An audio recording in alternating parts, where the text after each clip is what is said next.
Hanggang bukas na lang pwede mag-file ng Certificate of Candidacy ang mga nagbabalak tumakbo sa 2013 midterm elections. Marami sa mga naghain na ng COC, pawang mga re-electionist.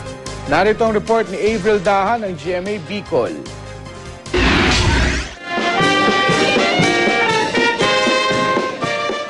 Malapiesta ang paghahain ni Representative Mikey Arroyo ng COC ng kanyang inang si Congresswoman Gloria Macapagal Arroyo kahapon sa San Fernando, Pampanga. Tahimik naman ang pagsusumite ni Attorney Vivian Dabo ng kanyang kandidatura bilang kinatawan ng ikalawang distrito ng Pampanga. Dating provincial administrator si Dabo noong gobernador ng Pampanga, si Father Ed Panlilio.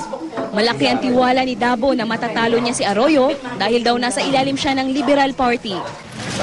Masungit man ang panahon, natuloy pa rin sa pagsusumite ng COC sina re-electionist Bulacan Governor Willie C. Alvarado at Vice Governor Daniel Fernando. Ang independent candidate na si Jaime Elmera pa lang ang mga kalaban ni Alvarado. Wala pang ibang nag-file ng kandidatura sa pagka-vice-gobernador. Tuloy na rin ang banggaang Governor El Rey Villaferte at re-electionist Representative Dato Arroyo sa ikalawang distrito ng Camarines Sur. Kahapon nag-file na si El Rey habang kanina nag-file si Dato ng kanyang COC.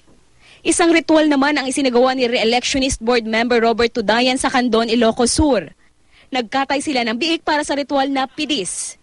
Gusto nilang alamin kung magiging maganda ba ang resulta ng pagtakbo ni Tudayan base sa atay at apdo mula sa baboy. Nang makitang maganda at malinis ang mga ito, tumuloy na sa paghahain ng COC si Tudayan. Avril Daha, Nagbabalita, Pilipinas.